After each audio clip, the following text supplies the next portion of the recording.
ઉજવીએ છીએ એ ક્યાં તે રાષ્ટ્રીય પર્વ એ તમને ખબર છે કે જ્યારે આપણે ધ્વજવંદન કરતા હોય ખબર છે ક્યારે ક્યારે કરીએ છીએ એક તો 26મી જાન્યુઆરી બીજું ક્યારે કરીએ છીએ 15મી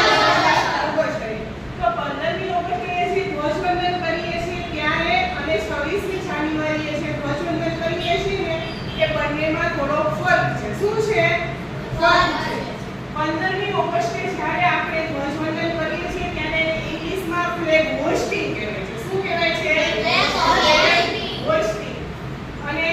જ્યારે 26મી જાન્યુઆરીએ આપણે ધ્વજવંદન કરીએ છીએ ત્યારે એને કહેવાય છે ફ્લેગ અનફ્લરિંગ શું કહેવાય ફ્લેગ અનફ્લરિંગ સમજાઈ ગયું ફ્લેગ હોઇસ્ટિંગ 15મી ઓગસ્ટે